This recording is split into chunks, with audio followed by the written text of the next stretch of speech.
Un minuto nos separa de las 9 de la mañana. Les informamos de la inminente llegada de las vacunas a nuestro país. Primero que nada las de Sinovac, posteriormente las de AstraZeneca y Pfizer estarían entonces arribando a suelo nacional y en este momento, bueno, surgen dudas, recordamos algunos aspectos de las vacunas y para dialogar sobre todo esto recibimos al profesor Eduardo Savio, quien es coordinador del Comité de Inmunizaciones de la Asociación Panamericana de Infectología y exdirector de la Cátedra de Enfermedades Infecciosas de Facultad de Medicina de la Universidad de la República, un referente a quien acudimos muy seguido cada vez que podemos. Así que le damos la bienvenida. Buen día, Savio. Buen día, un gusto estar con ustedes. Bueno, ¿cómo ha recibido la noticia de que que el jueves aparentemente llegarían las primeras 200.000 vacunas a Uruguay, serían de Sinovac? ¿Qué le parece en cuanto a la cantidad y a los tiempos que estamos manejando? Bueno, en realidad es la primera buena noticia que recibimos desde que empezó la pandemia en ciertos aspectos, ¿verdad? Porque esto puede ser el inicio de la mitigación de la pandemia. Cuanto más gente se vacune mejor y en un largo tiempo por delante, quizás esto remita en todo el mundo. Es posible que sí, que estén llegando a fin de semana, tal como usted lo dice, y de repente debemos recordar que todas las vacunas que usted mencionó son eficaces, son seguras y realmente ya están demostrando en todo el mundo, porque ahora hay mucha experiencia de seguimiento, que son capaces de impedir mortalidad, que son capaces de impedir hospitalización de enfermos graves, que también protegen de formas leves a moderadas. Por lo tanto, son vacunas que van a permitir que la gente enferme menos. Mucho se ha hablado de la cantidad de vacunas en la primera etapa y cuándo vendrían la segunda etapa o la segunda dosis de las que requieren, ¿verdad? Como para decir, vamos a tener un calendario de vacunación efectivo. ¿Qué perspectivas hay con la información que tenemos de la cantidad que llegaría y del tiempo en que llegarían las vacunas? La cantidad la conocemos porque fue hecho público hace muchas semanas cuando se anunció que las vacunas llegarían en marzo. La periodicidad de los arribos es lo que desconocemos. Lo que conceptualmente es importante es que es deseable que la campaña sea realmente rápida y efectiva para no dejar espacios abiertos ni perder gente vacunada. Por tanto, le pongo un ejemplo. Por el mecanismo COVAX, cada uno de los 192 países que lo integran, nosotros también, va a recibir dosis para vacunar exactamente al 20% de la población. O sea que lo de AstraZeneca que envía COVAX va a dar para el 20%, pero no todo a la vez. Llega una partida, después llegará otra, es como un cronograma para el 2021. Por lo tanto, va a haber vacunas, va a haber con qué iniciar, luego definirán la periodicidad de los arribos al país de estas vacunas. Y recuerden además que justamente hoy lunes se están ya enviando todos los insumos a todos los vacunatorios del país para estar prontos a vacunar lo bien se llegue, lo cual es una buena señal también. Savio, las autoridades habían pedido un esfuerzo más a la población, ¿no? Para bajar un poco la incidencia de casos y recibir las vacunas en el mejor estatus sanitario posible. Eso de alguna manera se vislumbraba hace una semana, 10 días y ahora de alguna manera se pierde un poco con el aumento de la positividad. ¿Cómo ve usted el contexto entonces en el que recibimos estas vacunas? Claro, es un contexto en el cual la estrategia de vacunación se puede manejar bien, pero que no es el más favorable cuando usted tiene 790 casos un día, 600 el anterior, la mayor parte de ellos concentrados en Montevideo, o sea que sumamos gente y sumamos positivos. Entonces, en ese escenario justamente, no solo urge la vacunación, porque lleva tiempo medir el impacto después de la misma, sino que urge que todos extrememos los cuidados que todos conocemos. La máscara correctamente usada y siempre tapando la nariz, porque si se engaña a usted y engaña al entorno, ¿verdad? Distanciamiento físico, alcohol, todo lo demás. Y eso, aún con vacunación mediante, lo vamos a mantener por todo el 2021, porque si no, no es eficaz. Recuerda que el virus no se va. Usted puede estar vacunado, pero el virus está en el ambiente. Eso ya lo demostró Israel claramente. Vacunaron ya a todos los mayores de 60 años y ahí cayó completamente lo que es internación, mortalidad, pacientes críticos, todo lo demás. Y se están infectando ahora los más jóvenes, que son los que aún no fueron vacunados. O sea, el virus se va desplazando de grupos poblacionales entre los que ya están, digamos, resguardados y vacunados, a los que están desprotegidos porque carecen de vacunas. Por lo tanto, es una larga historia que recién comenzamos a vivir. Peor fue hace un año que empezaba la pandemia. Ahora empieza en parte a verse la chance de que esto remita, ¿verdad? Doctor, ¿usted está de acuerdo con la discriminación, digamos, que han hecho las autoridades sanitarias respecto a qué tipo de población suministrar cuáles vacunas que lleguen a nuestro país? Por ejemplo, estoy pensando en la vacuna de Sinovac y la de Pfizer-BioNTech, que en el caso de la de Pfizer estará destinada, por ejemplo, ya se ha dicho, al personal de la salud, a los adultos mayores, la de Sinovac para el caso de docentes, de policías, otro tipo de grupo etario. ¿Cómo ve esta discriminación respecto a los grupos y las vacunas? Claro, la estrategia ya estaba diseñada. Ahora comienzan a verse que los cronogramas de llegada no eran los planteados. ¿Qué es lo que sucede?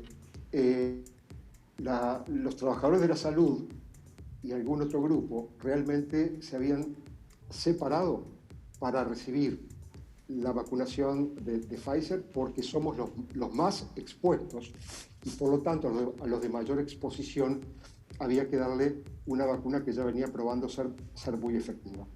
Sinovac también tiene su historia, tiene su trayectoria y es efectiva también. Simplemente que no había demostrado en los inicios el poder disminuir las formas mínimamente leves y por eso su eficacia en alguna medida era menor, pero cuando usted mira resultados finales es tan alta como con otras.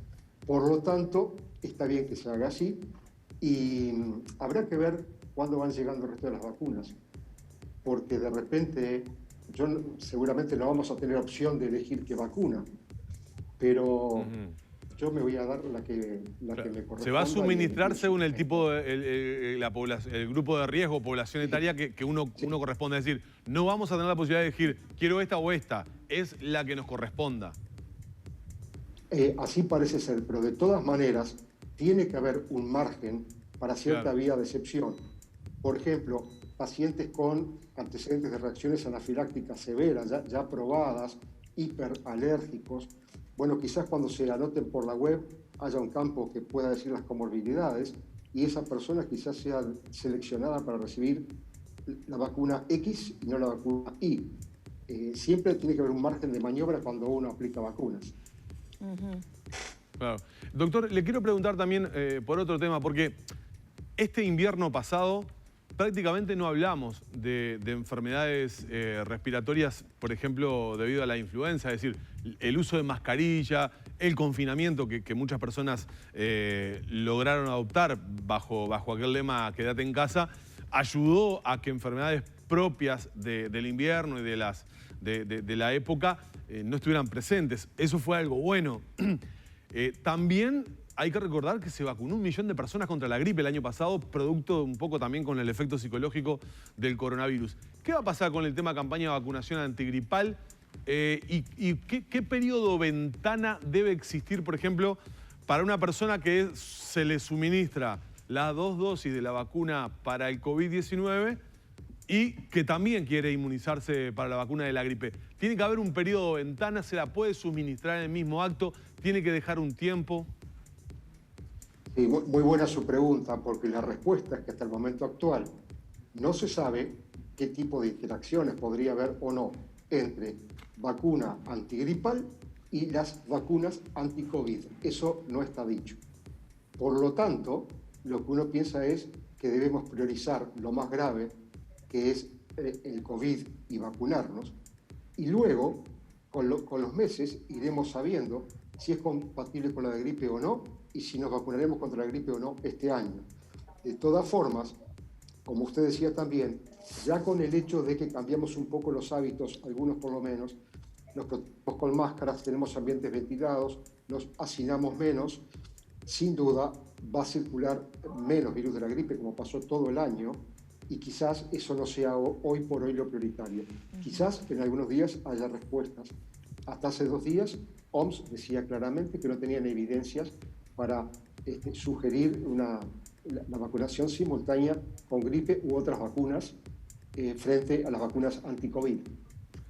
Doctor, además de lo que ha sido una tradición en el Uruguay, de que todos siempre nos hemos ido a vacunar, de la red de vacunación que el Uruguay tiene, ¿podría llegar a ser una ventaja para nuestro país la pequeña población? Es decir, uno se da cuenta que lo que para otros países la cantidad de dosis que están llegando apenas llegan al 0.02% de la población, y en nuestro caso tal vez esa misma cantidad de dosis podrían alcanzar rápidamente un 10% de la población. ¿Esa puede ser una ventaja comparativa del Uruguay?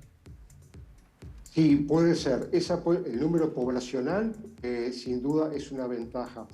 La ausencia de grandes obstáculos geográficos también es una ventaja. Y hay una tercera cosa que se ha hablado mucho, y es de público conocimiento también, que todo está planificado para no perder dosis.